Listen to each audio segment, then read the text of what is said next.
Assalamu alaikum warahmatullah, dear friends. This is Science for class 7th and this is the fourth lecture of the chapter number 10, that's respiration in organisms. तो इसमें ये जो है हमारे 10वीं chapter का 7th class के लिए 10वीं चैप्टर का फोर्थ लेक्चर है ये. So lecture number 4, the topic is the air that we breathe. तो इसमें आज हम देखेंगे आज हमें क्या पढ़ना है. The air that we breathe यानी जो हवा हम ब्रीद इन करते हैं उसमें एक्चुअली होता क्या क्या है. The air in the atmosphere has various components. जो एटमॉस्फेयर में एयर होता है it's composed of various components. Like सबसे उनमें ज़्यादा जो है that's the most of the air जो है उसमें सबसे मोस्ट डोमिनेंट गैस जो है दैट्स नाइट्रोजन गैस. इट्स 78%. तो सबसे ज़्यादा जो है एयर में सबसे ज़्यादा गैस कौन सी है दैट्स 78%. It's nitrogen. ठीक है.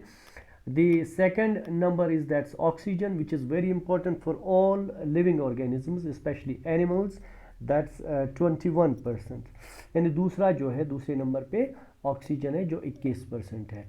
Then follows the carbon dioxide. It's actually 0.03%. 0.03%. It's 0.03% actually. तो and various other gases also in traces. यानी और भी गैसेस हैं जो बहुत कम अमाउंट में पाए जाते हैं. देखिए ये आप देख सकते हैं ये एक ग्राफिकल रिप्रेजेंटेशन है. This is 78% nitrogen. ये पूरा इसमें जो है बनाया हुआ है 78% नाइट्रोजन मेजर पोर्शन जो है. उसके बाद रेड कलर का जो दिखाया हुआ है दैट्स 21%. It's oxygen. ठीक है. 21% oxygen. Now it's followed by traces of जो पूरा 1% है वो इन चीज़ों से बनता है. कार्बन डाइऑक्साइड है, वाटर वेपर है और अदर गैसेस हैं. पूरा ये सब मिला के 1% है. उन अदर गैसेस में आर्गॉन है, ही क्रिप्टॉन है, हाइड्रोजन है, उनके ट्रेस अमाउंट्स हैं. Now the air also has various types of unwanted particles.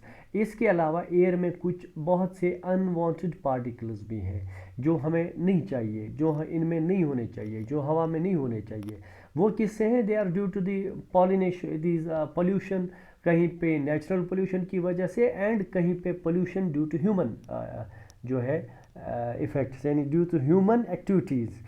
यानी ऐसे कंपोनेंट्स जो हमने अभी मेंशन किए गैसेस के अलावा या वाटर वेपर के अलावा बाकी जो कंपोनेंट्स इसमें हैं जो अनवांटेड कंपोनेंट्स हैं उनको हम पोल्यूटेंट्स भी कह सकते हैं. जैसे स्मोक है, धुआं जिसको बोलते हैं, डस्ट है, गर्द धूल है, पोलन्स हैं जो इन प्लांट्स से ट्रीज से पोलन ग्रेन्स निकलते हैं, पोलन्स निकलते हैं, वो हवा में फ्लोट होते रहते हैं. Now besides them there are bacteria and viruses यानी डिजीज काजिंग ऑर्गेनिजम्स हैं. These are very small living organisms, microscopic हैं. या वायरस जो है वो सब माइक्रोस्कोपिक है.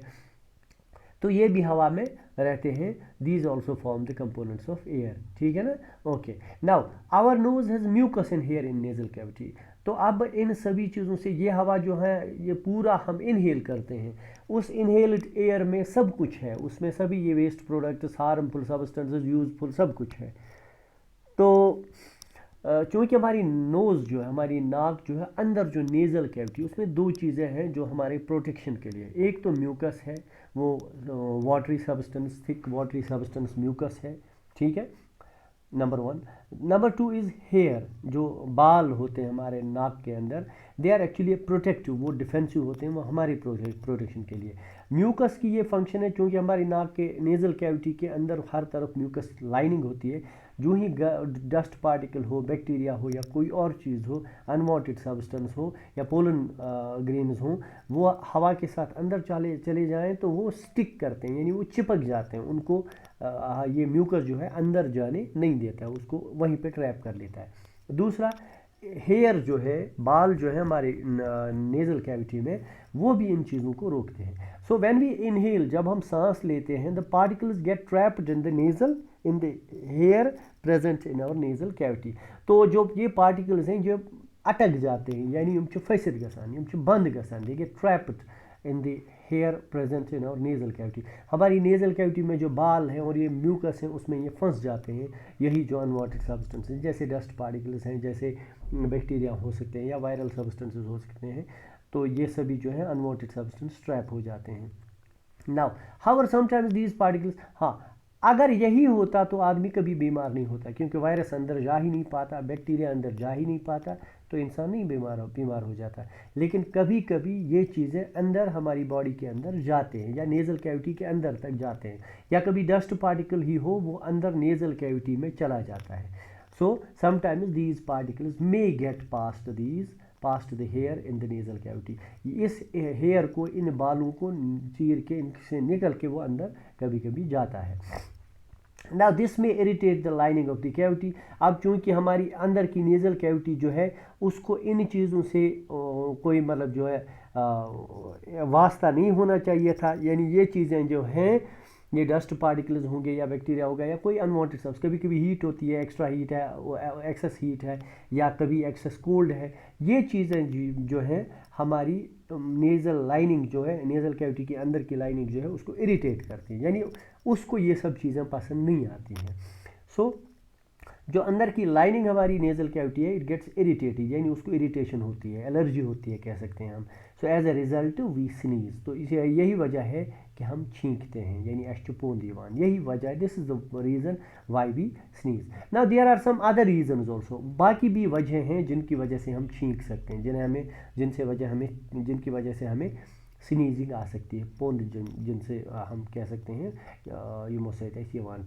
फॉर एग्जांपल कोल्ड एक्सपोजर, अगर सर्दी बहुत ज़्यादा होगी तो हमें एक्सपोजर हो गया cold, due to that very cold air it enters our nasal cavity, बहुत ठंडी हवा है बाहर, वो हमारी नेज़ल कैविटी में अंदर गई तो हमें छींक आ सकती है, we sneeze at that time. या ब्राइट लाइट्स होंगी, कभी बहुत ज़्यादा लाइट है तो उससे स्नीजिंग आ सकती है। देयर आर अदर इरिटेंट्स, यानी ऐसे भी कुछ चीज़ें हैं जो हमें इरिटेशन काज करते हैं, जैसे पेपर है, मिर्च, मर्चवांगन, कराट यथ वनान, ठीक है, या any other substance that get stuck in the nose, या कोई और सब्सटेंस है, कोई बड़ी चीज़ भी हो सकती है जो हमारी नाक में फंस गई तो उससे हमें छींक आ सकती है। Now this is how a sneeze looks like.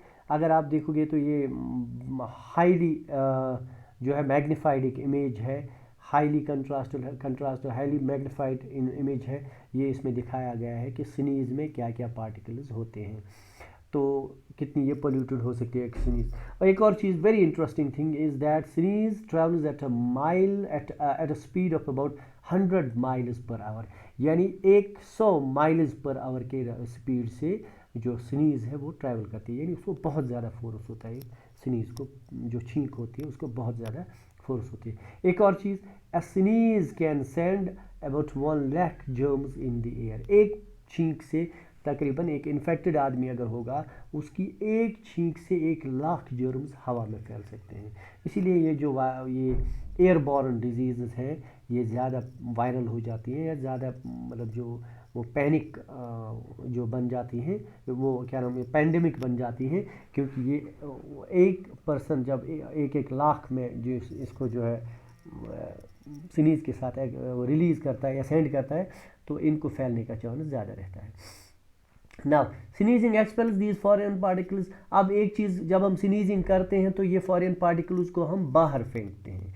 When we sneeze जब हम छींकते हैं our body throws these substances out, यानी हमारी बॉडी एक फोर्स के साथ इन चीज़ों को बाहर फेंकती है। And dust free clean air enters our body, इससे ये होता है कि हमारी बॉडी में जो है साफ़ सुथरा, गर्द से बचा हुआ साफ़ जो है एयर वो हमारी बॉडी में चला जाता है अक्सर बेशतर। नाउ स्नीजिंग हेल्प्स आवर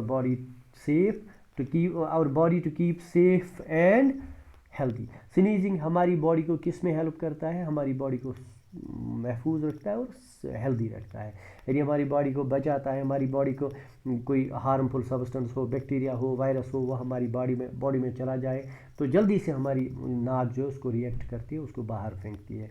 कभी कभी कुछ अंदर चले भी जाते हैं तो इन्फेक्शन हो जाता है। तो मोस्टली ये देखा गया है that sneeze protects our body by cleaning the nose of bacteria and virus, यानी बैक्टीरिया और वायरस से ये हमारी नोज़ को साफ रखती है। So why don't we sneeze in our sleep, ऐसा क्यों है कि हम रात में नींद में स्नीजिंग क्यों नहीं करते हैं, ये भी एक इंटरेस्टिंग क्वेश्चन है, बड़ा इंटरेस्टिंग क्वेश्चन है। ऐसा कभी नहीं होता कि हम नींद में छींकें, कितना भी ज़ुकाम हो कुछ हो, जब हम छींकें तो जागते हुए छींकते हैं, कभी नींद में कोई नहीं छींकता है। वजह इसकी ये है कि स्नीजिंग का ताल्लुक जो है it's concern with the nervous system. जब हमारी नाक में कोई ऐसी चीज़ घुस जाए, हमारी नाक से नर्व्स जाती हैं ब्रेन में, ये यहाँ से इंफॉर्मेशन ले जाएंगी ब्रेन को, और ब्रेन से वापस इंफॉर्मेशन आ जाती है कि आप छींको, यानी नोज़ की मसल्स जो हैं उनको इंफॉर्मेशन आ जाती है ब्रेन से कि आप छींक लो। तो मसल्स विगरस कॉन्ट्रैक्ट करती हैं, तो छींक होती है, तो उस चीज़ को बाहर फेंकते हैं। लेकिन जब हम सोते हैं तो मोस्टली हमारा नर्वस सिस्टम भी सो जाता है। So when we sleep, so do our sneezing nerves, यानी जो नर्व्स इस स्नीजिंग से, छींक से रिलेटेड है, नाक से ऊपर और ऊपर से नीचे इंफॉर्मेशन लाने ले जाने में, इससे रिलेटेड जो भी नर्व्स हैं वो भी सो जाती हैं, यानी वो भी रेस्ट करती हैं व्हेन वी स्लीप, जब हम सोते हैं। जाहिर सी बात है, which means we usually don't sneeze when we sleep. इससे जाहिर सी बात है हमें यही समझ आएगा कि हम जब सोएं तो हमें स्नीज छींक नहीं आती, क्योंकि हमारा नर्वस सिस्टम भी उस टाइम रेस्ट कर रहा होता है। नाउ टेक केयर, एक चीज़ को हमें याद रखनी चाहिए, खासकर इस पेंडेमिक कंडीशन में, when corona is in a violent phase, हमें क्या करना चाहिए इस स्टेज में, या हमेशा हमें ये करना चाहिए, when you sneeze you should cover your nose. हमें जब भी हमें छींक आए तो हमें अपनी नाक को कवर करना चाहिए, so that the foreign particles you expel are not inhaled by other persons, ताकि जो चीज़ें हम एक्सपेल करते हैं, बैक्टीरिया हो, वायरस हो, या कोई डस्ट पार्टिकल हो, या यही म्यूकस, पानी वगैरह गंदा वगैरह जो स्नीजिंग के टाइम बाहर आ सकता है, तो वो दूसरे लोगों की तरफ ना जाए, या दूसरे लोगों को हमारी वजह से इन्फेक्शन ना हो। तो इसलिए ये ज़रूरी है that we should cover our nose with handkerchief, hand, और फोल्डेड एल्बो जिसको हम बोलते हैं, नाक के बीच में, ये आर्म के बीच में हमें स्नीज करना है, ताकि दूसरे को हमारी वजह से नुकसान ना पहुंचे। So that was all for today. Thank you very much. Have a nice